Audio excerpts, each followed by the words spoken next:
The Cincinnati Reds trading Hunter Greene seems a lot more possible than we initially believed. We'll tell you why on today's Locked On Reds.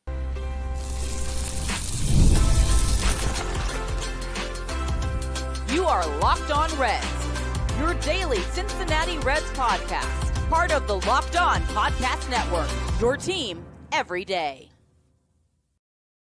Welcome into Locked On Reds. My name is Jeff. His name is Steve. We are lifelong Cincinnati Reds fans that have been podcasting about this team for a combined 14 seasons, and we're glad that you're alongside us here today. Locked On Reds is part of the Locked On Podcast Network. We are your team, your Reds, every single day, and we want to thank you for helping to make Locked On the number one sports podcasting company in the country. You got to check out all of our work all season long because we're with you every single day. And on today's podcast, a little bit later on, we're going to get excited about Sal Stewart because there's a website that does not typically give the Reds good projections. Well, they gave Sal Stewart a great projection. We'll talk about that coming up later on, though, because we've got to spend a lot of time on the fact that Hunter Greene and that trade that we are so reticent to accept and the rumors that we hate, well, it seems a lot more likely than we initially thought, and there's a lot of reasons why. That's all on today's podcast that is brought to you by FanDuel. Right now, new users can place a $5 wager, and if it wins, you'll get $300 in bonus bets. Download FanDuel today.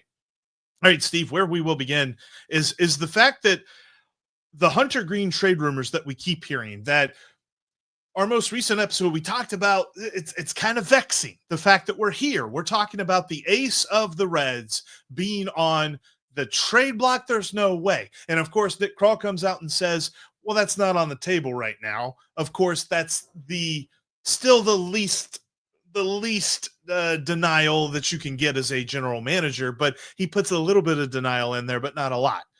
And so now the reason that we are saying this and the reason that it seems clear that this trade is more likely is because of an Ask Me Anything that Mark Sheldon had on Reddit, an AMA, in case anyone is unfamiliar with that acronym. Ask Me Anything is what that stands for.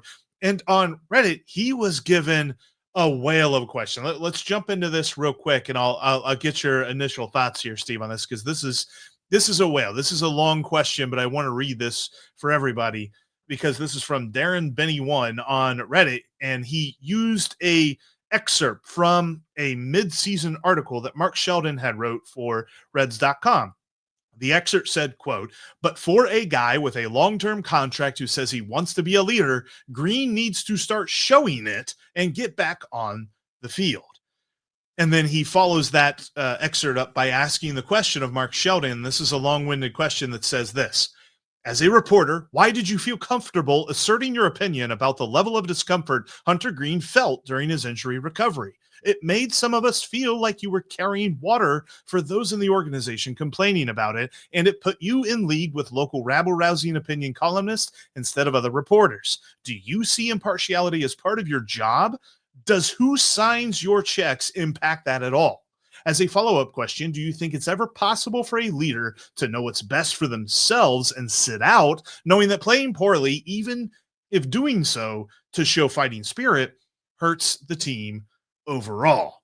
And then Mark Sheldon comes back, and he does not pull any punches with his response. Mark Sheldon responded to that post from Darren Benny 1 by saying, "This was a snippet of a story I wrote during the All-Star break that mentioned Hunter Greene.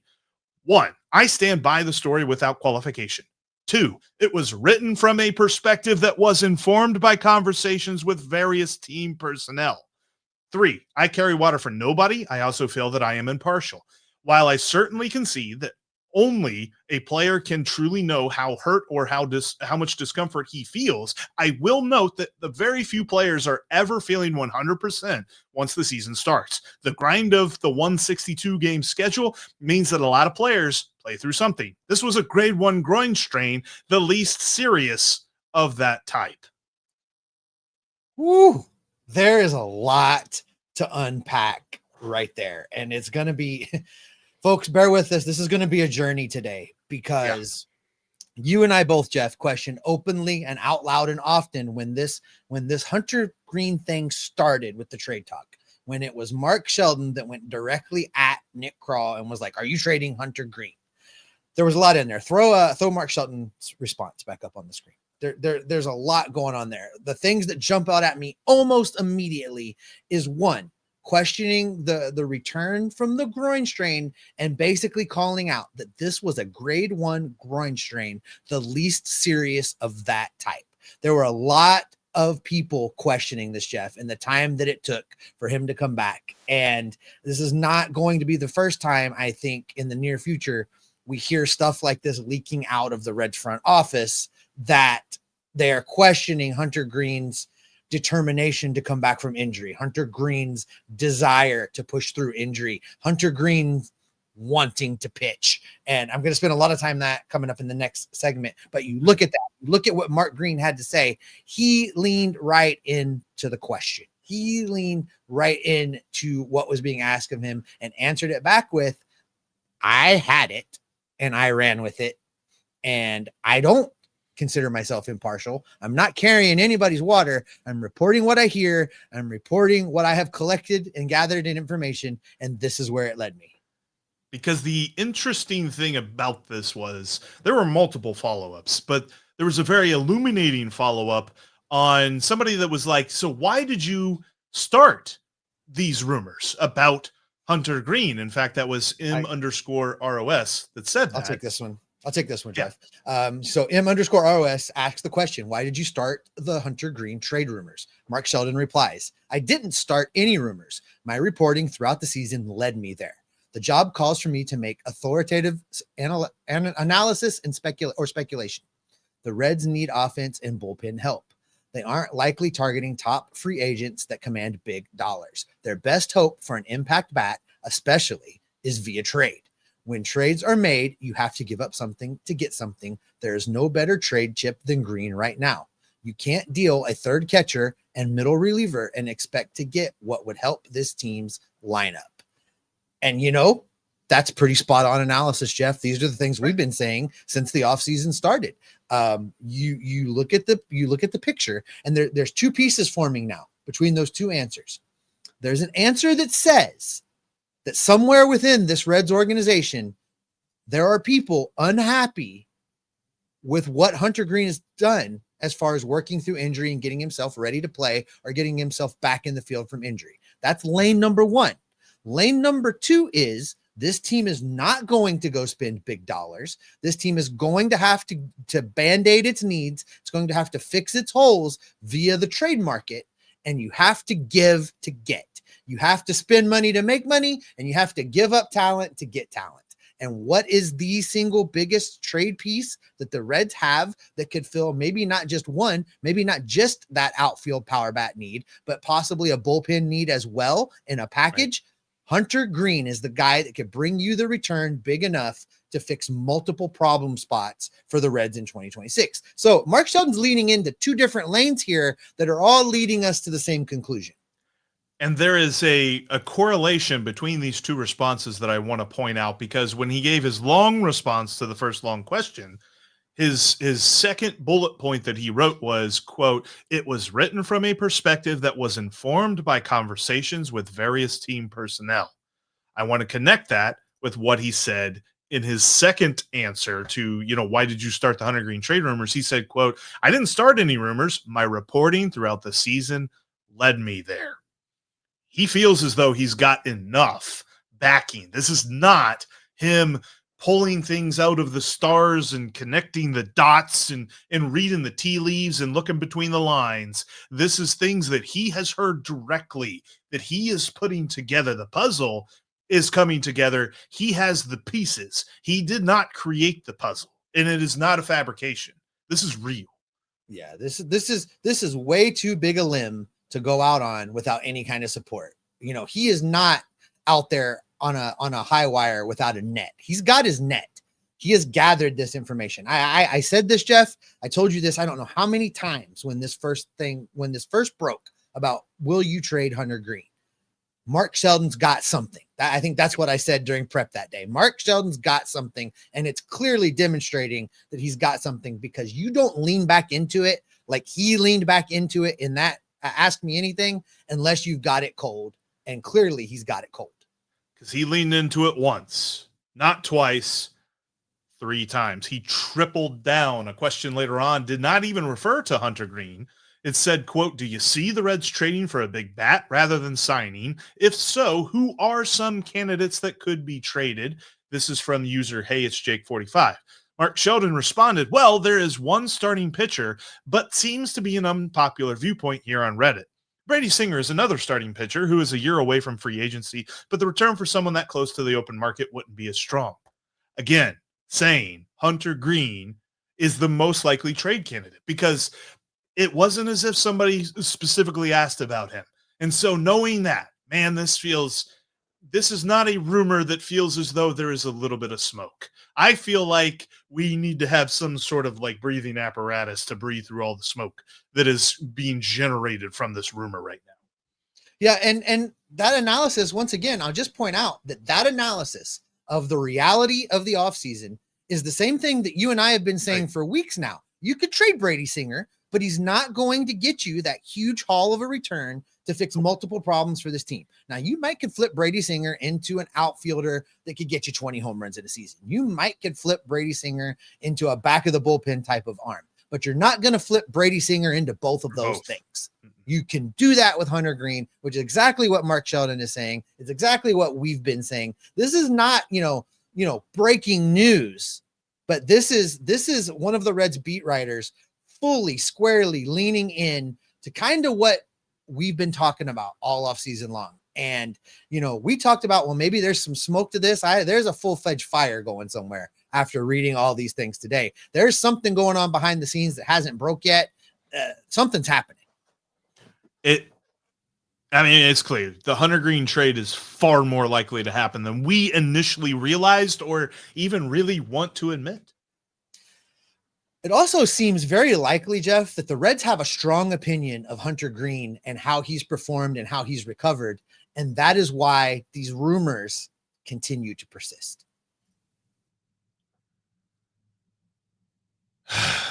Look, the defense for the Bengals is just a train wreck. And quite frankly, they're getting 7 points at home against the Patriots this coming week. I'm not touching the point spread. I'm just not. But you can on over at FanDuel. And if you touch the money line, that's probably what I would look at with this brand new offer for new users. You can place a $5 wager. And if it wins, you'll get $300 in bonus bets. Looking at the money line for different things. And honestly, I don't bet against the Bengals, but I probably would advise against betting against the Bengals right now if you're looking at something like that, because, man, that defense, they can't stop anything. It's getting bad there. And the Bengals could be an interesting fade over on FanDuel on a weekly basis. So make sure you go check them out. Like I said, new users place a $5 wager, and if it wins, you get $300 in bonus bets. Download FanDuel today. Make sure you are subscribed. That way you don't miss any of the great content we've got coming your way all off season long. We're going to be here with you, breaking down the news, the notes, the rumors, and the reports, because we love talking Reds baseball. And that doesn't change just because it's December. We're going to keep you in the know all off season. So click that subscribe button so you don't miss any of it. All right, Jeff, this is not going to be an easy segment to talk about. This is not going to be a lot of fun, but we're going to have to lean into what is going on behind the scenes with this Reds front office as it pertains to Hunter Greene.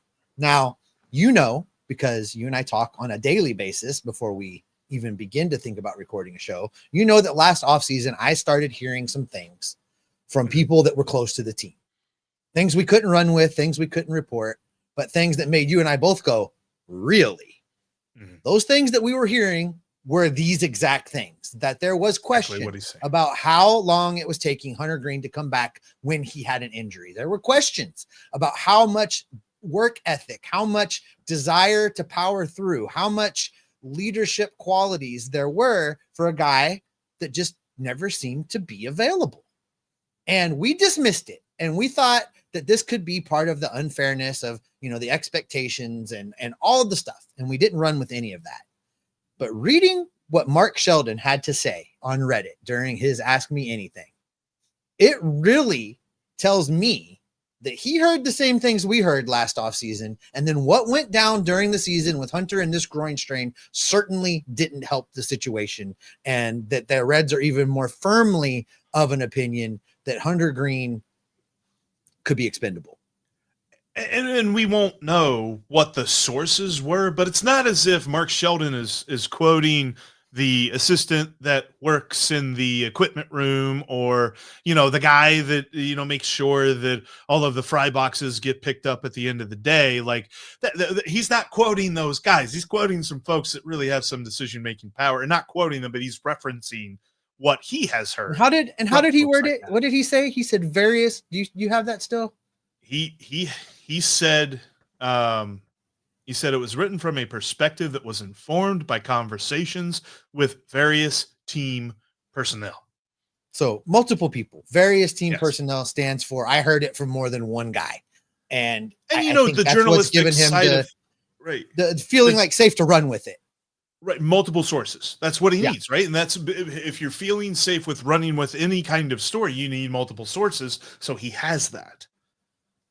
Yeah, agreed. And I think you look at this and, you start to wonder now, how does this impact where the Reds are at? Because I don't know that the Reds would have wanted this out there just this soon. I don't know that the Reds want people asking these questions right now, unless they already have an agreement to do something, unless they already have something lined up, because that's when we typically see this front office leak something, or this front office give something to a beat reporter to put out there. We saw it last offseason with Jonathan India and Brady Singer. C. Trent had it. What was it? 3-4 weeks before the deal was actually announced. But what it did feel like it was had, a while. Yeah. Yeah. What C. Trent had was actually what the deal was. Like C. Trent had it already. And so that just tells me that they had it kind of agreed. They let it leak, and they were still just like dotting I's and crossing T's before they filed the paperwork. This feels a lot like that to me. This feels like they're letting stuff start to come out because they've already got something done. And I at this point would not be shocked if they announce a trade. Yeah. It feels imminent just seems too dramatic for this, but it kind of feels imminent. And it's crazy to think that we've gotten to this point. And I will compare the feeling around this. And Steve, I really hope that if it does happen this offseason, that we see the kind of return that is absolutely opposite of what the Mavericks got for Luka Doncic. But they were saying the same similar things about, his conditioning. I don't think the conditioning of Hunter Greene is being questioned, but the desire to get out there on the field and his work ethic and things like that are being questioned, which is odd to me, at least from some of the other things that we saw, especially going into spring training. He came into spring training in amazing shape, and he really cut down, looked like he was in good physical shape.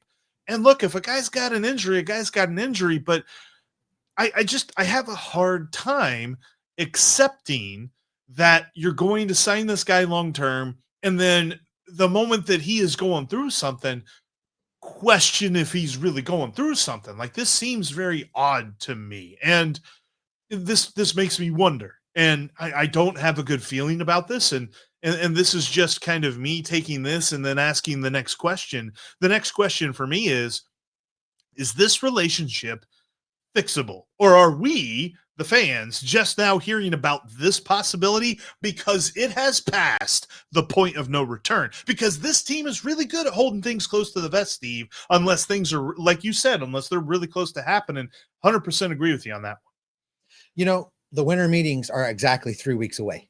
The winter meetings start December 8th. That's not that far away. This feels a lot like the Jonathan India deal, Jeff. And, is the relationship broken beyond repair? These questions were swirling since last offseason. This is not something that came out of the surface last offseason. Yes. Now it's above the surface. This is not something that is a direct result of this groin strain. The groin strain was just yet another piece of the pattern, yet another injury where everybody's looking around the room going, what's really taking so long here? Right. What is really happening? Let's and if I remember correctly with the groin strain, he went through multiple sets of imaging because the symptoms weren't matching what they were seeing on the diagnostics. So they repeated things. They got second opinions, and still third and fourth, from what I remember. Hunter wasn't ready to pitch. And maybe that was just the straw that broke the proverbial camel's back, Jeff. Like, this could just be the last piece that they were like, you know what? We need to get something while we can get something. But I also think too, like, I think a lot of credit needs to be levied toward Hunter Greene in this entire thing, because ever since the question has come out, and the question came out like a month ago at this point, there's not been like a report of Hunter Greene like going out and being disgruntled. You know, Trey Hendrickson has done a lot of crap when it comes to the Bengals and that whole situation. And you can say one thing or the other, whichever side that you're on. Hunter Greene hadn't said a peep about this. He hasn't felt the need to come out in the public and defend his honor or anything like that. And he hasn't made any trade demands or anything like that. He has stayed quiet. So whatever happens in all of this, I want everybody to know, like, Hunter Greene has acted with the utmost professionalism in this, which flies in the face of these speculations of him behind the scene. Like, this feels like how a leader should act, Steve. I agree. There's two camps here. There's two, there's only two people that know what's really going on here. One of them is Hunter Greene and the other one is Nick Kroll. But, I often talk about there's smoke, there's fire, or if it walks like a duck and it quacks like a duck, it might be a duck. Well, it's walking like there's a trade deal about to happen. It's talking like there's a trade deal about to happen. Don't be surprised. I think maybe there's a trade deal that could be about to happen, Jeff.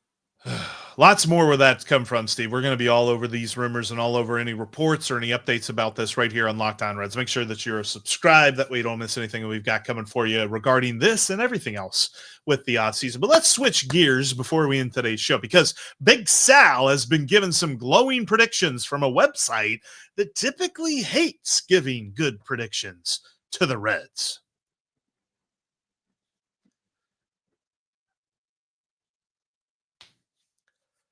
If you can't watch us on YouTube, you can always listen to us on your favorite podcast app. We're on every single one of them. We are free and available everywhere you get your podcast.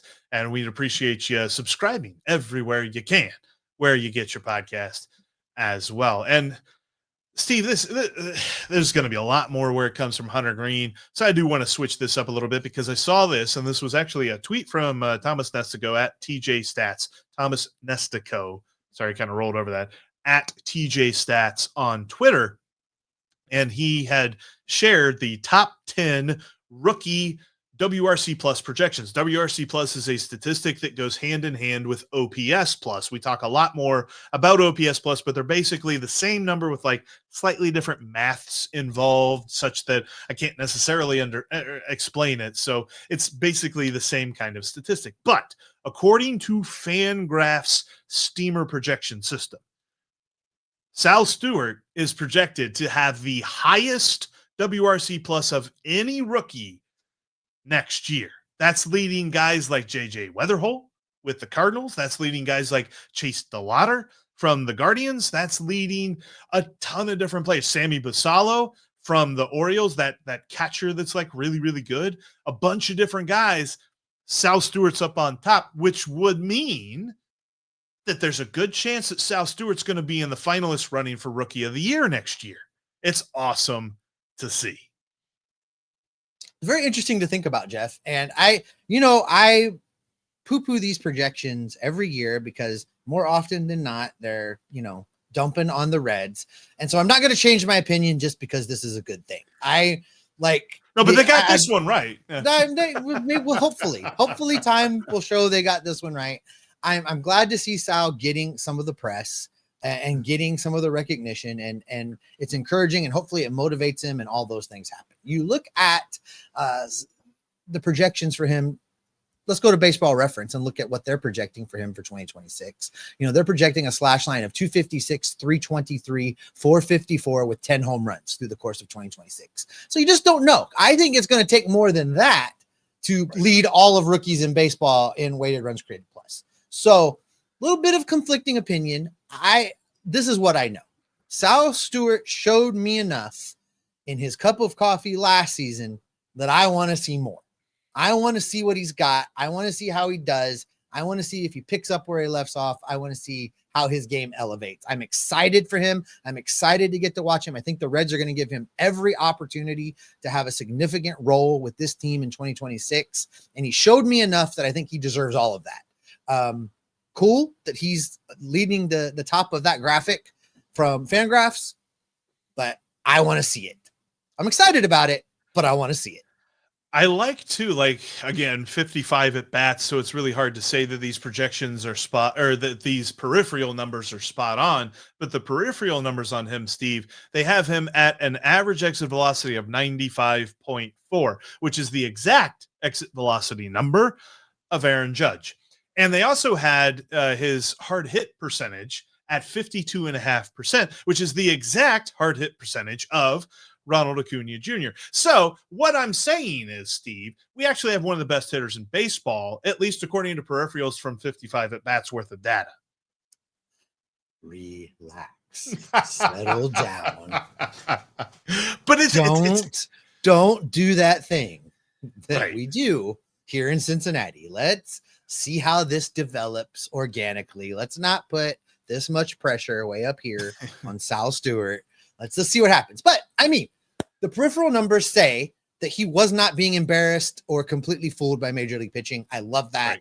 Right. I really feel like the cup of coffee for him last season did exactly what you would hope that a cup of coffee does for a player. The exact reason they do this. It exposes them to a little bit of Major League pitching. It exposes them to the routines and the day-to-days of Major League Baseball and being with the big club and figuring out how everything works so that he can show up in Goodyear for 2026 and just worry about playing ball.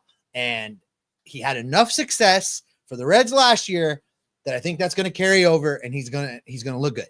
I'm excited to see it, but let's hold on.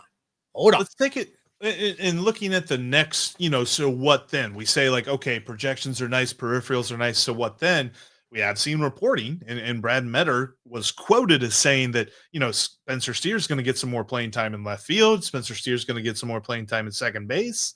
And some of us thought, okay, well, does that mean that a first baseman could be incoming? What if they are giving this to Sal Stewart? What if Sal Stewart is your opening day first baseman? I think that there's a 70-30 chance that that's exactly what's going to happen. Big Sal, I think he goes into Goodyear.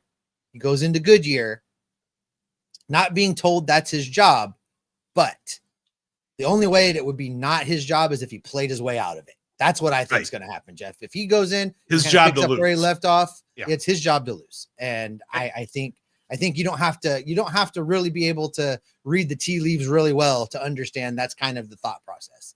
And based on what I saw from him, I'm very enthused by that possibility. I mean, the little bit that he showed, of course, numbers are nice and things like that, but just his demeanor on the field looked like he was not, the moment wasn't too big for him. Nobody overmatched him. He looked comfortable at the plate. He looked comfortable in the field, and he showed some personality out there too. Like, it doesn't feel like we see a lot of personality from rookies unless they just know that they got it. And I kind of like to see that. That's the thing that you can't quantify. You can't quantify mental state and the personality factor of it all. Like, it really kind of felt like Sal Stewart knew he belonged and knew he needed to be there on that field. And that's the thing that you cannot predict. And that's the thing that he showed. And that's the reason that I have confidence. I'm not saying that I think I have confidence he's going to win the Rookie of the Year award, but you ain't going to stop me from throwing a couple of bones on that prop bet before the season begins. Oh, of course you will. No, I think you're absolutely right. The thing that he did, the most important thing that he did in those 18 games that he played in 2025 is that he was not intimidated. He was not scared. The moment never looked too big for him. Now, he had some bad at bats and some ugly swings and did some rookie things, but that's to be expected. But it never translated into him walking around with his head hanging down, looking like he was just completely overmatched. That didn't happen. I'm excited about that. And like I said, I really, really, really am looking forward to seeing more once the players get out to Goodyear. There's going to be more of the looking silly thing because he is still a rookie, but I think he's going to get his more than he gets got. I expect that from him over the course of a long season. It's going to be a lot of fun to watch and see how he can grow. That's going to be a little bit of an X factor here because sure, we do need to see some additions made, some acquisitions completed from Nick Kroll in the front office. But at the same time, there's definitely still some guys here on this team that could be a big factor in next year. And I am circling Sal Stewart as one of those guys. And that, I think, is the perfect spot to go ahead and wrap it up for today, Jeff. Thanks, as always, for making Locked On Reds your first listen each and every day. Thanks for doing your part to make us the #1 sports podcasting network around. We appreciate you all so much. Now that you've made us your first listen, head over to Locked On MLB and make Sully your second listen. Paul Francis Sullivan, but please call him Sully only because he gets a little worked up about that. Has a great national perspective of all things going on in baseball. He's a funny guy, great coverage. You're going to appreciate the listen. Go check it out today. We'll be back in your feeds tomorrow, continuing to gather up the news, the notes, the rumors, and the reports to keep you locked on Reds every single day. That was not a fun one. This Hunter Greene stuff is so interesting. Like, it's just so interesting. And you rarely see Reds beat writers just lean into things like this. It's great. It's dramatic, man.